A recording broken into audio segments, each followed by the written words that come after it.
एक बार ये एक बच्चे ने कहा, बाबा ये जो हिमालय है ना, 10 हिमालय कर दो, इतनी बड़ी बात हमारे पास आ गई। बाबा ने कहा 10 हिमालय पर्वत, परम नाम कितना बड़ा है। 10 हिमालय तो उस परम धाम के आगे 10 हिमालय है क्या।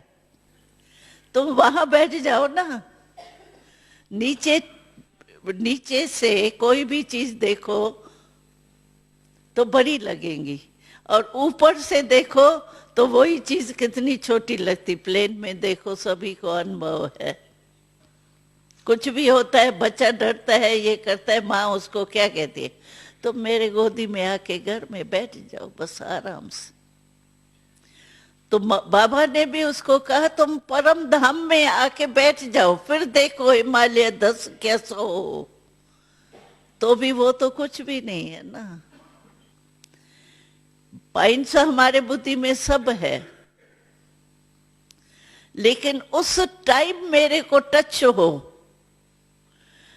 और उस समय मैं यूज करके विजयी बन जाऊं, इसकी कमी होती।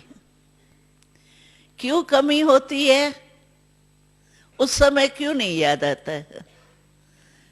वैसे तो भाषण में, क्लासेस में हम सब पॉइंट्स देते हैं एक दो को, लेकिन उस समय क्यों नहीं याद आती है? बाबा कहते हैं कि मनन नहीं करते हो। पॉइंट्स अच्छी लगती है, जैसे कोई चीज देखो अच्छी होती है, बढ़िया काम की होती है, तो हम संभाल के रखते हैं, आई वेल के टाइम हमको काम में आएंगी। एक कहानी भी है प्रैक्टिकल की। एक माता थी, ये नहीं रखते संभाल के, लेकिन टाइम पर क्यों नहीं याद आता है, उसका मिसाल है। तो एक माता थी, बहुत कहती थी मैं निर्मोही हूँ, मुझे किसमें मोह नहीं है, घर बच्चों में उसमें मोह नहीं है। तो एक बार क्या हुआ, रात का टाइम था, बच्चे को बड़ी वो खराब खांसी होती है ना, जो एकदम वो तंग करती है, यहाँ दर्द पड़ता है वो।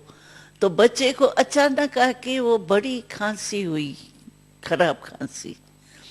तो उस समय डॉक्टर भी मुश्किल होता है। तो इसने कहा, मैंने ये शहद है ना, शहद इसने संभाल के रखा था ऐसे टाइम के लिए, तो भाई ऐसे टाइम पर ये दवाई काम में आती है, शहद संभाल के रखा था। तो जिस समय बच्चे को खांसी हुई ना, तो उस समय उसको भी ऐसे लगे जैसे वो आ करे ना, तो उसके अंदर से भी जैसे आ निकले दर्द, जैसे मेरे को भी दर्द हो रहा है। तो उसने कहा ये तो मैंने समझा ही नहीं था, तो मेरा इतना मोह है इससे, लेकिन मोह तो है। चलो वो तो बात बेचारी ने महसूस की। उठी उठी माखी ढूंढने के लिए, ये शहद की बोतल ढूंढने के लिए। कितना ही ढूंढा, उसको मिली नहीं। वो कहे ये क्या हुआ, मैंने तो बहुत संभाल के सामने ही रखी थी, और ऐसे स्थान पर रखी थी जो आई वेल में काम में आवे, लेकिन आज मुझे इतना ढूंढा है, मिलती नहीं है। सोचने लगी ये क्या मेरे से हालत, न डॉक्टर आ सकता है, न ये, मेरे को भी मोह पैदा हो गया है, ये क्या मेरे से हो रहा है। तो उसको आया, तो तुम मोह के कारण तुम्हारा योग नहीं, बाबा को भूली हुई है। तो वो बेचारी याद में बैठ गई, बाबा मुझे सहयोग दो, मैं भूल की। तो बैठी, थोड़ा टाइम योग में बैठी।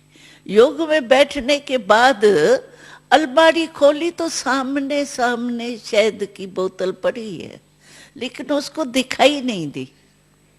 मोह के कारण उसको दिखाई नहीं दी शहद की बोतल भी, और थी बिल्कुल सहज।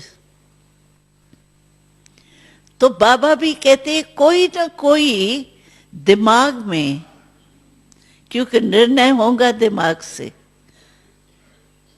अगर कोई ना कोई दिमाग में कोई भी कमजोरी है, समझो कोई संस्कार पुराना है, आदत है, जिसको नेचर हम कहते हैं, नेचर कहते हैं ना, क्या करे, मैं चाहती नहीं हूं ये होवे, लेकिन मेरी नेचर है ना, हो जाएंगी नेचर ठीक, लेकिन नेचर है, मेरा भाव नहीं है, नेचर है। हल्का कर देते हैं ना नेचर कह के।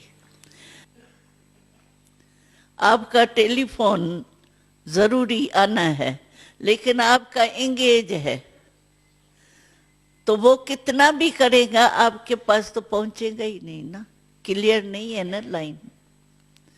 इसी रीति से बाबा कहते तुम्हारा मन और बुद्धि क्लीन और क्लियर होना चाहिए। अगर क्लीन है, क्लियर है, तो आपको टचिंग उस टाइम ही आएंगी। अगर क्लियर नहीं है लाइन, तो जब तक क्लियर नहीं हुई है तब तक आवाज आएगा ही नहीं। जब क्लियर हो जाएगी लाइन तो फिर आवाज आएगा ना, टचिंग आएंगी ना, पहुंचेगी ना। तो बाबा ने कहा था अपने मन बुद्धि को सदा ऐसे क्लियर रखो, बाबा की कोई भी टचिंग आए तो मेरे को 1 सेकंड में पहुंच जाए, फौरन ही। उस समय बाबा टच करता जरूर है, क्योंकि बाबा हमारा मददगार है। जिस समय ऐसी कोई समस्या हमारे सामने आती है तो कौन मेरा हमारा मददगार है?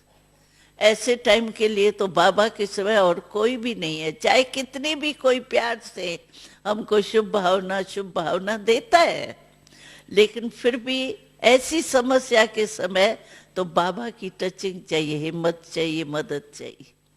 लेकिन वो तब टाइम पर मिलेंगी जब हमारा मन और बुद्धि क्लीन और क्लियर।